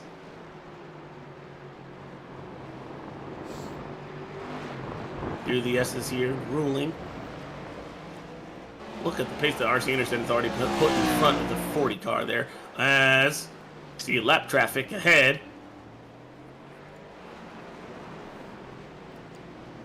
That is insane, the move. Yeah, meanwhile, want to talk about some of the other guys like we've mentioned already. You go back to the edge of the top 10. Chris right there in the 10th position again. Another guy with a relatively quiet night. You can see some damage on that 20 car, but for the most part has done what he needs to do to maintain position here, getting past lap traffic there in the number 44. Joshua Clark there running P11. Again, Mr. Consistency. He's always there running top 15. You can pretty much look at all of his results. He'll get top 15 results. Was potentially in contention to grab his first Cup Series win last week. Didn't quite work out, though, as he collided with teammates. So right now he's hoping that he can hold on for the P11 here and grab another shot once we hit another oval next week. Brandon Key as well, one of our championship contenders for the overall season championship. He's had a quiet run towards the championship. It's really been, just putting together solid results, and today's another day that can certainly win you the regular season title. He's doesn't really love these road courses, but to finish P12 here, that's something that he'll certainly be looking as a positive.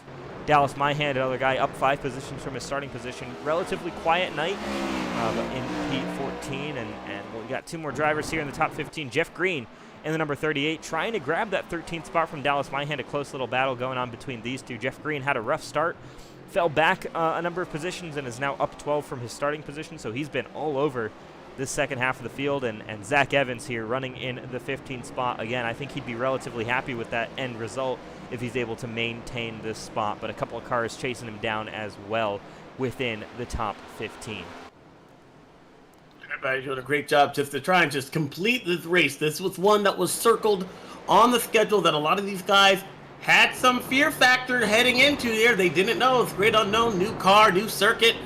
This is something that was going to be a challenge, and it has definitely proved to be challenging here tonight. But a guy that's been able to overcome any challenge shown at him is that 97 car, Alexander Van de Sant. He's been able to do a great job there, overcoming any issue that's been in front of him. And now, with less than 1.5 laps to go, that 97 car looking for his first win of the season and perhaps a lock into the playoffs for the 2021 Season B here. Yeah, that would be huge for him if he's able to lock himself in and get inside the get inside the playoffs. That'd be a huge upset, I think, as well, in terms of, he was, again, just on the edge there. Maybe he was going to find it later in the season, but right now, there were some other really strong drivers out of the chase standings. But Van de Sant rounding the final corner to get 1 to go here. to put himself into the chase fight this early in his Cup Series career, an incredible job, and to potentially be on his way to grab his first win this early in his career is huge. He's done an impressive job in the first 4 races of this season. Could have the most impressive race yet, though, coming up here in just now 19 corners time. Last time the 97 number went to victory lane in the Cup Series, it was a then young Kurt Busch back in 2005 after his championship season in 2004. So it's been more than 15 years since that number has gone to victory lane.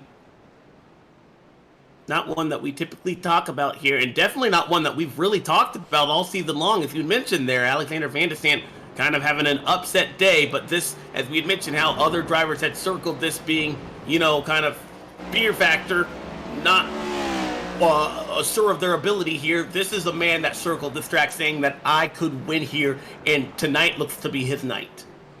Yeah, it really does, and again, one of the guys that we always talk about in the IndyCar series is always competitive running there, made that move over to stock cars. That's not an easy transfer to make, but he's done a fantastic job adjusting to these cars. Another big thing I want to shout out is Do Good Motorsports. It's been a long time since anyone from that team has made it to victory lane, and for him, he comes in representing that team. An additional car to that squad, and could be bringing Do Good Motorsports their first victory either in a long time or potentially ever for that squad. So again, another great addition for them. And Michael Goodman, Dustin Doer, both great guys, very popular here throughout the field with all the drivers. And this will, again, I think this will be another situation where we've got a fairly popular win throughout the field with Alexander Van de Sant. As he navigates there, a couple of right-hand turners before he gets to turn 19, and from there the last braking zone, the last passing zone, but you can see in his rearview mirror there's nobody behind him. That's because the checkered flag is about to be up, and Alexander Van de Sant is going to enter his name into the 2021 Season B playoffs. He's a little bit loose off the corner. He gathers it up but crosses the line first. Alexander Van de Sant. Man, what a clinic put on by that 97 machine. Yeah, that one might have been, just a little bit of fun there, crossing the line there for Alex. But what an incredible drive by him. What a job well done. Put the pressure on R.C. Anderson, who is the man on road courses, consistently challenged him for the victory. Really, honestly, schooled David Tooker, who again is another one of our go-to guys who are fantastic on these road courses. He showed up here and kind of put his name down as a guy to look out for now in the future every time this Cup Series visits a street circuit or a natural terrain road course. So what a job well done for Van de Sant. The rest of the field is going to continue to cross the line here. We've got a number of guys still out on the racetrack here. Yes, but the Hopegivers Grand Prix, the first one for this season, the first time the Circuit of the America has been featured for the Elite Racing Network, will now go to Alexander Van de Sant. What an incredible drive made by the 97 car. You are taking a look as other competitors trying to fiercely finish their lap here. Yeah, still the top 10, I think, hasn't even come down and finished their races yet. So again, just shows you how relatively spread out it is. And once we get this next group of cars to come down and finish the race, we'll show you guys this, the top 10 finishing order. But yeah, you saw there the celebrations from Alexander Van de Sant. A great job by our race winner. And it looks like Chris Wright in that 20 car, he's hanging on. There's Joshua Clark right behind him, just out of frame, chasing him down. One more passing zone. He's not close enough. He gave it all he could right there, but the 20's going to get it. A valiant effort made by the 28 car to get up 11th, but your top 10 now officially finished. We'll get a look at the finishing order here tonight. Yeah, once the race is called official, we'll grab those results there. Still waiting on other cars, I think, to come down. Yeah, someone decided not to break there. They were done. Yeah. You're at Coda. I think Jacob Adams should be the last car to cross the line here and give us the official results of this race. Though we will again wait those final results, and they are in fact in. So here we go. The final results of the Hopegivers Grand Prix. Alexander Van de Sant doing a great job there. David Tooker, his best finish of the season. Tate Lytle Still riding that momentum from Indy there with a solid podium here today. RC Anderson doing everything he could in that 50 car. That fourth place finish is not going to be vindictive of efforts tonight, but still a strong run. Chad Frankenfield able to better Tyler Forty in that battle. Ethan Burrell and Matthew Weeks, a couple of teammates doing a great job there. Scott Crump, we had mentioned, having a great run. And Chris Wright, who desperately needed a top 10, will end the night there with exactly that. Yeah, and let's bring in, I mean, after, at the end of it, an absolute clinic, but our race winner for the first time in the Cup Series, Alexander Van de Sant. Man, congratulations. You put on an absolute show for us in the first half there. Then when misfortune hit RC Anderson, you still went on there, just continued to dominate. Talk us through this race and talk us through what you're feeling here, your first ever Cup Series win. Yeah, no, it's awesome. Super fun race. I love this track. I mean, people were complaining the whole time, but I've had fun here in every race I've done. But yeah, it was great. RC and David, we had an awesome battle, very clean. I definitely feel bad about the contact with RC when we got stacked up behind that lapped car. I didn't mean to send him around. I just didn't see what the guy in front was doing. So, and then his issues with his equipment. That was a shame because it was going to be a great duel between us. But yeah, just main goal was to take care of the tires and just take it easy and keep the track position throughout the race and see what I could do towards the end. And it all just fell my way, and I kept it clean. Before the exchange on that lap car traffic, were you keeping tabs on RC Anderson? He was involved in that issue, and then he went down pit road, but you stayed out for 2 more laps. Was that because you wanted to have the fresher tires on that cycle, and stay true to your pit road strategy, or why was that decision made? Yeah, I was thinking I would want the fresher tires at the end. I wasn't sure how they were going to wear. Running behind them, they were starting to get a little sketchy, so I was worried they were going to fall off a cliff if we went super long on them. And so he pit a lot earlier than I wanted to. But I knew I would only have 1 or 2 laps before he'd really get out of reach. Fortunately, it was just enough. It came out a little over 2 seconds behind him, and I think he used up a little too much on his outlaps, and I was just able to catch back up to him. So, Alex, I know you from obviously the IndyCar side of things on Friday nights here in the Elite Racing Leagues and the success you've had there. You've now made the transition over and are racing more in the Cup Series and the other stock car series that we run here in Elite. What has been the biggest challenge for you in terms of adapting to these cars, or has there been much of a challenge at all that you've been feeling? Yeah, it's just a very different style of driving and racing. A lot of the skills and stuff that I learned with IndyCar can transfer over to the stock cars and vice versa. But for the most part, just the way you race wheel to wheel with people and set up passes and defend and all that, it's been a big learning experience. So I think I've come a long way in that regard. So yeah, just hoping to keep these results up, maybe get some stronger results on the ovals this season, but now that I'm locked into the playoffs, that should be I can just go for it.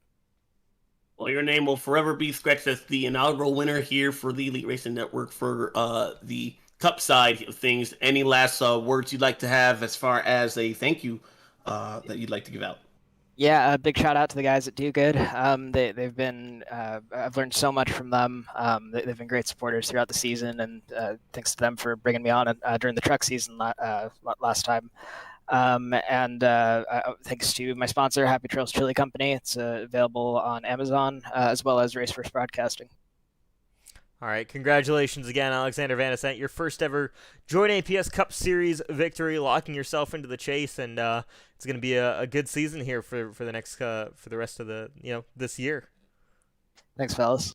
All right, Alexander Van de Sant, oops, I moved the wrong Alex. Sorry about that, folks.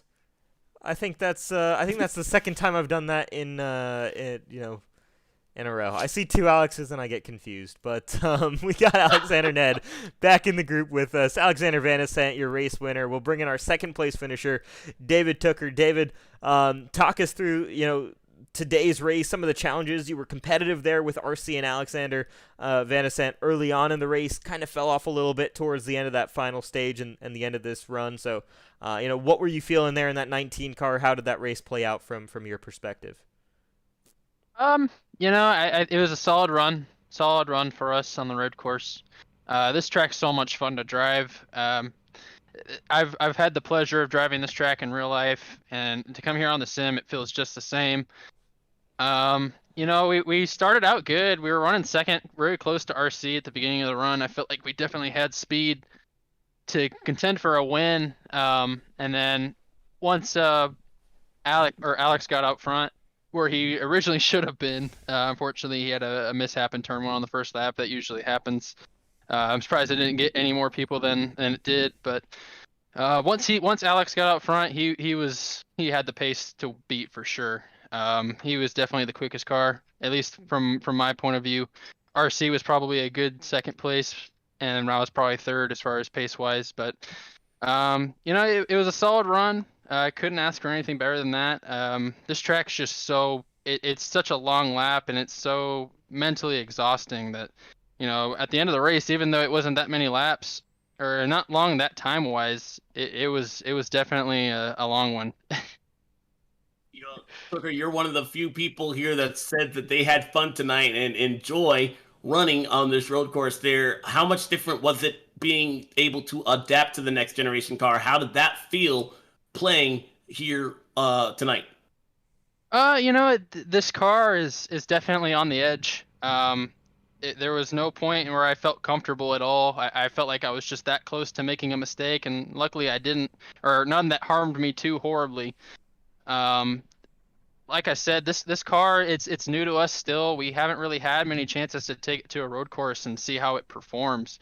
And I think tonight was just a test race for almost all of us, really, as far as the limits we could push on the car and how hard you can get into those braking zones, because these brakes aren't at least in this car, the brakes are not that great. That was the biggest issue for me tonight, was just figuring out the braking zones. But once we got that, at least an idea of where we should be going, or where we should be landing our braking zones, it was just easy from that point on. Just had to hold on. All right, well, David, one last question for you here before we let you go, and that's, it hasn't been the best start of the season for you so far. No top 10s before tonight. Do you feel like this has been a turning point for you tonight, and do you think you can push this at least and use this as momentum moving forward to get yourself back in contention for a chase berth? That's the idea. Tonight, I felt it was a given on a road course. I felt like I had to have a good run and get a good finish finally. I haven't really had quite the results that I've been looking for, and unfortunately missed last week. So I didn't get the chance to race Indy, but our luck this season, at least on the Cup side, has not been that great. Like you said, first top 10 of the year, and that's kind of unusual for me. At least I feel like at this point in the season, but I'll take it when I can get it. All right, man. All right, David. You had a great night, though. It's good to see you up in second. Last shout out you'd like to give out to some of your sponsors. Yeah, I'd just love to give a shout out to Jonathan Smith's Designs. He painted all of our cars, all the Pro Edge cars for this season, and couldn't ask for a better guy to do it. I mean, that guy's extremely talented as far as what he's able to put on a race car and what he wants out of a race car, and his level of perfection is just like no other. I couldn't ask for a better guy and a better friend to help us out, at least on the paint scheme side, and also just this whole Pro Edge team. I know tonight wasn't our best showcase with us getting second and third. That was nice, but we want more than that. We want to have our team filling out the top 10 in all our cars, but that's going to come with time. But we've proven that we can do it in the past, and I'm pretty sure we can do it again. And like I said, just couldn't ask for a better race team. All right. Congratulations again, David Tooker, P2, turning this season around here, man. We'll hopefully be talking to you a lot more this season. All righty. Thank you, boys. All right. There's second place finisher David Tooker. And now let's head over to our third place finisher. Second week in a row that we're talking to him. Tate Lytle, man. P3 tonight, coming off of the victory at Indianapolis. It's been a great couple of weeks for you. Maybe punching a little bit up above where the position of that car was, but talk us through your race tonight. Yeah, I mean, normally I was just telling Alex Van Sant this, but come to these road courses just, kind of anticipating a decent points night, running 6th to 10th or so. And I feel like that holds pretty true. I bet my top 10 percentage on road courses is pretty high, but my top 5 is pretty low. So come out here in this new car at one of my least favorite road courses, really. And not that I beat him on speed, but to beat RC and a couple other guys get on the podium, it's pretty cool. Well, the momentum is definitely shifting in your direction here. As Rashav already mentioned, this is the second week in a row that we've are talking to you. Walk us through what you believe this might be leading up to the playoff season. I mean, you are definitely having some good strides here to your name. Yeah, I think I don't know if you guys caught it on. I'm sure you did, but I accidentally dumped Fody, and I think that's. We did. We see everything. Yeah. So I accidentally dumped Fody, and I think that'll give me the points lead. So that's pretty cool. First time I've led the points in Cup. Yeah, I'm looking at it right now. I got him by 3 points. So sorry to Fody for dumping him, but also, I got the points lead, Fody. So I was trying to line him up for like 2 laps, and I had Chad breathing down my neck, and I was like, okay, I'm just gonna fall in line. And the moment I was a little late falling in line and locked him up and got into him, but no, that was a fun race. I don't know. I don't really know what to say. P3 on a road course. Rish has seen me race on road courses before. I know this is definitely batting out of my potential. So pumped to get 3rd at a road course. Yeah, I mean, you run pretty well here. You said it again. You run around top 5, top 10, that kind of area. So certainly I think some things went in your favor, but also did a great job just keeping that car on track, because I know a lot of people tonight did not. So I told you that before the start of this race, man. It was going to be the guys who keep their cars on track will have a good race. But I want to give you a chance here while you're on the air to make some shout-outs before we let you go. Yeah, Tucker for getting 2nd. Obviously, he's always a strong one on the road courses. Was really hoping he'd get a little closer to Van de Sant, just because I knew that's like my only chance of ever winning a road course race is if somehow those two got together. But good on him getting 2nd. Days gone by, Bitches Racing Apparel. Check his Instagram, Twitter out. He's got an Etsy store, reasonably priced. And like I always say, if you're still sticking around listening to me at this point, you like racing enough, so go check it out. He's got a lot of cool stuff on there. Chad for dealing with us for what it's worth. You guys for sitting here and watching us be 15 seconds apart for 2 hours. I'm sure it's not easy, so thank you guys for sticking it out. And just good night for me. Awesome, man. Well, congratulations again, P3. Back-to-back top 3 finishes has to feel good. Yeah, it doesn't feel bad, that's for sure.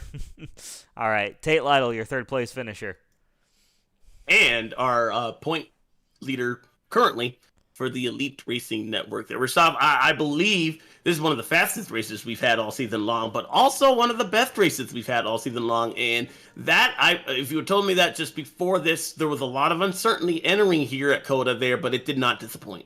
Yeah, it really didn't. Brand new racetrack. We weren't too sure how it was going to race. Honestly, we didn't even have real life NASCAR to rely on for that either, because of how much of a wash, pun intended, that real life race was at COTA. So this was a great opportunity for us to see how the next gen car drives, how Cup cars in general would drive at this racetrack, and how elite racing leagues would run at this racetrack. And yeah, it was spread out for sure in terms of the final result you can see there on your screen, but definitely some close fighting within. I'd say if iRacing has it, maybe trying out that shorter version of COTA that exists, where they cut the track a little bit in half. I think that might fit Cup cars even better, but definitely a great debut for this racetrack. Of course, big shout out to Hopegivers for sponsoring this Grand Prix, and of course C2 Freight Resources, Blue Egg Marketing, and Response Energy. Well, with that, we are so glad you were able to join us for yet another exciting night here for the Elite Racing Network. Another congratulations is in order for Alexander Van de Sant, the newest member for the playoff grid. We'll be excited to see what he does there as we move on to, I actually don't know the next race, but I guarantee you it's going to be exciting. I just don't know. What is the next race we have next week? You're putting me on the spot here. I got to check that out. Oh my goodness. Well, we got it at, I got nothing. Dramatic pause. Well, no matter what, it should start at 8:30. Phoenix. Yep. Phoenix. Yep. That was my third guess. Yeah. We're going to be in the desert here next week, so definitely join us here again, 8:30 Eastern Standard Time. Want to give a quick shout out to all our sponsors. Say thank you again. Also to Chad for allowing us to do this, and just another congratulations to Alexander Van der Sant. It's just great to see a first-time winner here tonight. And Coda did not disappoint. From all of us here from the Elite Racing Network, so long. We'll see you next Wednesday right here on YouTube.